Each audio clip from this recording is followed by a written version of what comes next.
நேற்று மற்றொரு முன்னாள் அமைச்சர் பேசும்போது சொன்னார், எங்கள் முன்னாள் முதல்வர் எங்கும் இருக்கிறார், எல்லா திட்டங்களும் இருக்கார், நீக்கமர நிறைந்திருக்கிறார், எல்லா இடத்துலையுமே இருக்காருன்னு சொல்லி பேசினார். அது ரொம்ப சந்தோஷம். ஆனா மக்கள் மனதில் இல்லை. மக்கள் மனதில் இருந்தா மட்டும்தான் இந்த சட்டமன்றத்துக்குள்ள வர முடியுங்கிறது உங்களுக்கும் தெரியும், எங்களுக்கும் தெரியும். அதனால மக்கள் மனதில் இடம்பெற்றிருந்தா இந்த பிரச்சனையே வந்திருக்காது. இங்க வந்து உட்கார்ந்து இருக்கலாம். நீ குறுக்க பேசாதீங்க. மாண்பு உறுப்பினர்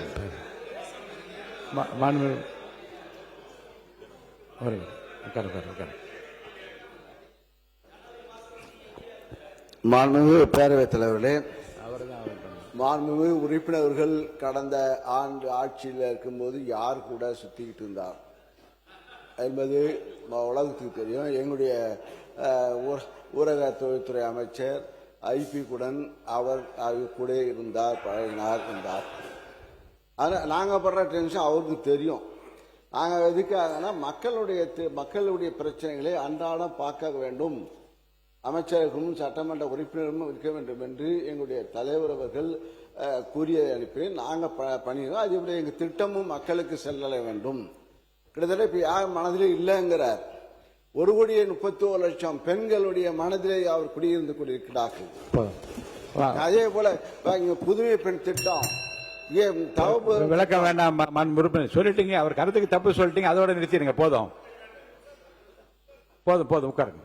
மாண்பு உறுப்பினர் கருத்து சொல்லுகிற போது ஒரு கான்ட்ரவர்சி இல்லாம நீங்க முடிச்சிருங்க. ஏன்னா நீங்க சொல்லுகிற போது மிகப்பெரிய திராவிட பாரம்பரியத்தை குடும்பத்திலிருந்து வழித்தோன்றலாக இருக்கின்றீர்கள். அந்த கண்ணியத்தையும் கௌரவத்தையும் காப்பாற்ற வகையில் நீங்கள் தொடர்ந்து பேச வேண்டும் என்று நான் கேட்டுக்கொள்கிறேன். இல்ல, இப்போ ஒருத்தர் அங்க பின்னாலன்னு சொன்னாங்க, நீ எங்க முன்னாடி எல்லாம் வேண்டாம், என்னை பார்த்து எனக்கு நீங்க பதில் சொல்லுங்க, தொடர்ந்து பேசுங்க. இல்ல, நான் இருந்த திமுக தான் இல்லைன்னு நான் சொல்ல. அதாவது என்னைக்கு வந்து சப்ஜெக்ட் வாங்க, அவங்களுக்கு பதில் சொல்ல வேணாம். நீங்க அது சொன்ன நீதிநிலை அறிக்கை வேணாம் பேசுங்க. நான் எல்லாத்தையும் என்னை விட ஒரு வயசு பெரியவங்களா இருக்கிறதுல எல்லாத்தையும் நான் மதிக்கக்கூடியவங்க தான். நான் அதுல நான் தவறா எந்த கருத்து நான் சொல்ல. நான் இருக்கிறது மக்கள் நினைக்கிறதையும் மக்கள் என்ன மாதிரி நடந்துகிட்டாங்கிறது தான் நான் சொல்றேன். நான் போதும், உட்காருங்க. மாண்பு உறுப்பினர் உட்காருங்க. வேண்டாம், இப்ப அவர் இல்ல அவரை திருத்தி கொடுக்குறப்ப நீங்க விடுங்க.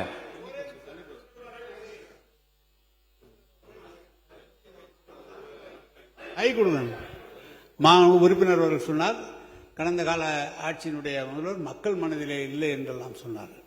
நீங்க வாங்கினது 108, எதிரில் இருக்கிற உங்களை விட அதிகமாக வாங்கியிருக்காங்க. தனித்தனியா பிரிஞ்சிருக்கே தவிர உங்களதை விட அதிகமான வாக்குகளை பெற்று தான் நீங்க வந்திருக்கிறார்கள். எனவே நீங்க அதிமுக நான் 79 72 இடங்கள் இருக்கிறது. அவை முன்னவர் அவை 70 இருங்க, ஒரு நிமிஷம் நான் சொல்லிடுறேன், நீங்க சொல்லுங்க. நான் சொல்லிடுறேன். நீங்கள் வாங்கிய வாக்குகள் 108 இடம், 35% அங்க வாங்கியிருக்கிறது கூட வாங்கியிருக்காங்க. தனித்தனியா பிரிஞ்சிருக்கு. எங்க கிட்ட இருக்கிறவங்க தான் உங்ககிட்ட ஆதரவு தெரிவிச்சிருக்காங்களே தவிர எங்கள் தலைவர் எப்போதும் மனதில் இருக்கிறவர், எப்போதும் மனதில் இருக்கிறவர். நீங்களே சொன்னீங்க, ஐயா தந்தை பெரியார் அதற்கு பிறகு தொடர்ந்து திராவிட இயக்க கொள்கையில இருந்துதான் வந்தவன் என்று. எனவே மக்கள் மனதிலே இருக்கிற காரணத்தால் தான், நீங்களும் அதிலே இருந்த காரணத்தால் தான் இன்றைக்கு கூட நீங்கள் சட்டமன்ற உறுப்பினராக வந்திருக்க முடியும். மாண்பு உறுப்பினர் அங்க விசில் சின்னத்துக்கு மட்டுமே எல்லா தொகுதியிலும் ஓட்டு கேட்டு வந்திருக்கு. அவை முன்னவர் ஒரு பேரவைத் தலைவர் அவர்களே, மாண்பு துணைத் தலைவர் அவர்களே, எதிர்க்கட்சி துணைத் தலைவர்கள் இங்கே பேசுகிற ஒரு கருத்தை சொன்னார்கள். 108 பெரிதா எங்களது பெரிதா என்று கேட்டார்கள். சின்ன குழந்தையை கேட்டால் கூட 108 தான் பெரிதுன்னு சொல்லுவாங்க. ஒன்று, 97 பேர்களை வைத்துக் கொண்டு ஒரு ஆட்சி நடத்தியவர் நீங்கள் என்பதை மறந்துவிடக்கூடாது. மாண்பு உறுப்பினர் சுகுமார் விவாதத்துக்கு வாங்க, பொருள் குறித்து பேச ஆரம்பிங்க. பேரவைத் தலைவர் அவர்களே, எனது சூலூர் தொகுதியின் எனக்கு வாக்களித்து என்னை இங்கே வரலாற்று சிறப்புமிக்க இந்த பேரவையில் எனக்கு வாய்ப்பளித்த எனது சூலூர் தொகுதி மக்களுக்கு நன்றியை தெரிவித்துக் கொள்கிறேன். எனது சூலூர் தொகுதியின் 900 ஆண்டுகளுக்கு முன்பு சுந்தர சோழன் என்பவரால் ஒரு பெரிய குளம் ஒன்று வெட்டி வைக்கப்பட்டது. அது தற்போது சிறிய குளம் பெரிய குளம் என்று 2ஆக பிரிக்கப்பட்டிருக்கிறது. அது ஒரு 400 ஏக்கர் அளவில் இருந்த இந்த குளமானது தற்சமயம் ஒரு 240 ஏக்கரா குளமாகவே இருக்கிறது. இந்த குளமானது ஒரு கழிவு நீர் உள்ள போய் ஒரு 3 அடி வரைக்கும் செக்மெண்ட் ஆகி பக்கத்தில் இருக்கிற தோப்பு கூட காஞ்சு இருக்கிற அளவுக்கு இருக்கிறனால அதை வந்து அந்த ஒரு சுற்று வட்டாரம் 16 கிலோமீட்டர் அளவுக்கு அந்த நீர் ஊற்றுவதில் போகாததின் காரணமாக ஒரு விஷத்தன்மையா மாறி பறவையே குடிக்க முடியாத அளவுக்கு ஒரு மோசமான சூழ்நிலையா இருக்கு. அதை வந்து தூர்வாறு தரும்படி நமது அமைச்சர் அவர்களை கேட்டுக்கொள்கிறேன். சூலூரில் இருந்து தெற்கே ஜெயகிருஷ்ணாபுரம் வரை 35 கிலோமீட்டர் 2005 குடிநீர் 2005ஆம் ஆண்டு குடிநீர் பதிக்கப்பட்டது, குழாய் பதிக்கப்பட்டது. 2011 மக்கள் தொகைக்கேற்ப குடிநீர் வழங்கப்பட்டு வருகிறது. ஆனால் இன்று 2 மடங்கு மக்கள் தொகை அதிகமானபடியால் அந்த குடிநீரானது 45 நாளுக்கு ஒரு முறை மட்டுமே அந்த பகுதியை கடந்து செல்கிறது.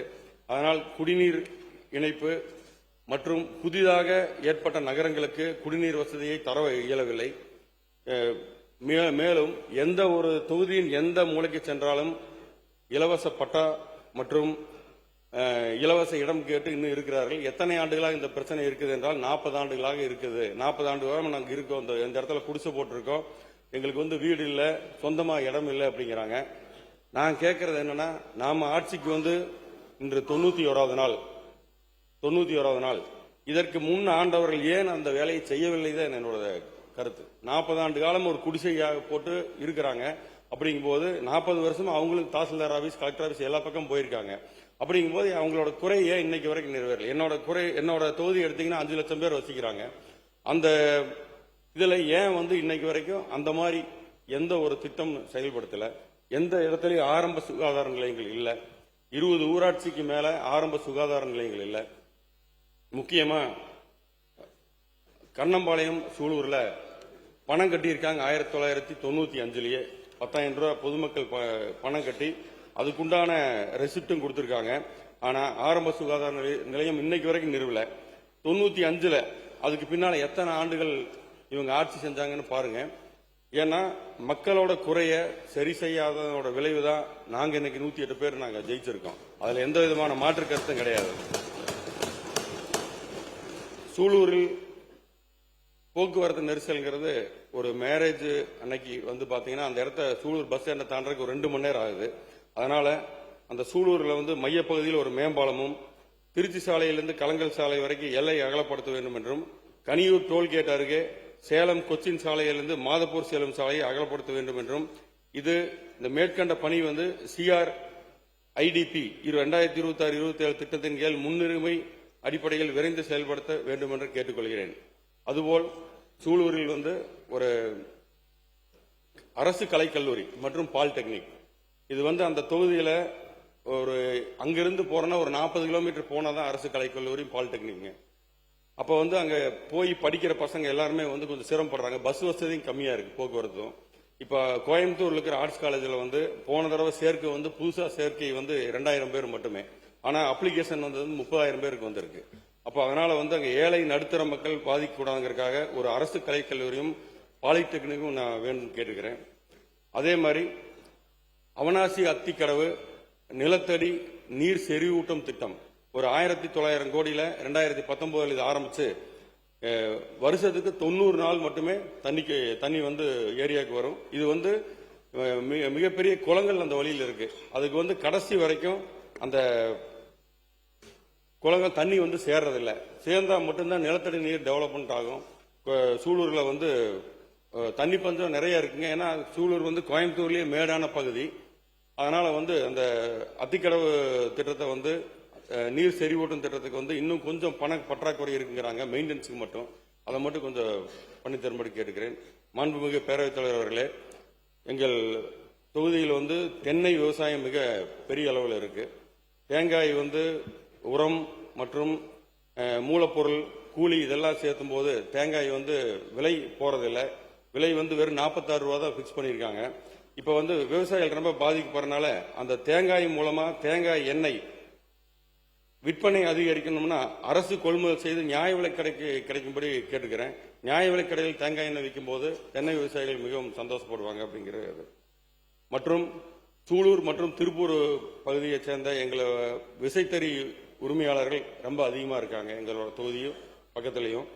இவங்களுக்கு இவங்க மெயினான கோரிக்கை என்ன, வீடுகளுக்கு வழங்குற போல விசைத்தறி கூடங்களுக்கு சோலார் பேனலுடன் நெட் மீட்டர் கேட்கறாங்க. இது ரொம்ப நீண்டகால கோரிக்கையா இருக்கு. என்னோட ஒரு சின்ன இந்த சபைக்கு மாண்புமிகு பேரவைத் தலைவர்களே ஒரு விஷயம் தெரிவிச்சுக்கிறேன். இலவச பட்டா கேட்டு வர்றாங்க. அவங்களுக்கு நம்ம ஒரு நத்தம் புறம்போக்கு பிடிச்சி இடத்த போட்டு கொடுக்குறோம். அதுக்கப்புறமா கொஞ்ச நாள் கழிச்சு அவங்க திரும்ப வீடு வேணும்னு கேட்டு வர்றாங்க. இதுக்கு பதிலா இடம் இருக்கிற அந்த நத்தம் புறம்போக்கிலேயே குடிசை மாற்று வாரியம் திட்டம் மூலமா ஒரு ஏக்கரால ஒரு மீறி போன ஒரு 30 பேர்த்த வீடு இடம் தர முடியும். ஆனா வீடா கட்டினோம்னா ஒரு 200 பேர்த்துக்கு தரலாம். அதை அரசாங்கம் பரிசீலனைக்கும்படி கேட்டுக்கொள்கிறேன்.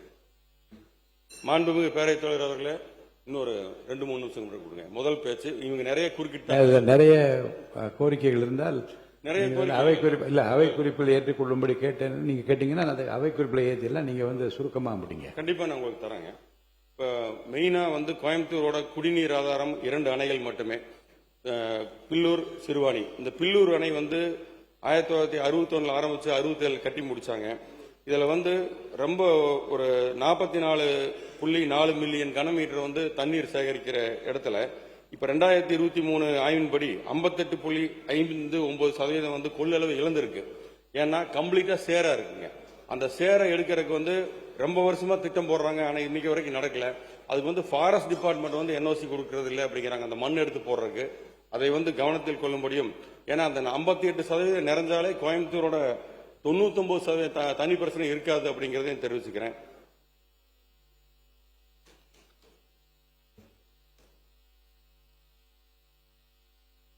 மாண்புமிகு பேரவைத் தலைவர் அவர்களே, இந்த மாமன்றத்தில் நான் ஒரு கலை கோரிக்கையை வைக்க விரும்புகிறேன். எங்க ஊருக்கு சினிமா வருமா என்று ஏங்கிய மக்களை எங்க ஊரே சினிமா வந்துருச்சே அப்படின்னு சந்தோஷப்பட்ட வைத்த திரு இயக்குனர் இமயம் பாரதி ராஜா அவர்கள் அரை நூற்றாண்டு காலம் இந்த மண்ணையும் மக்களையும் பெருமைப்படுத்தி கலை செய்தவர்.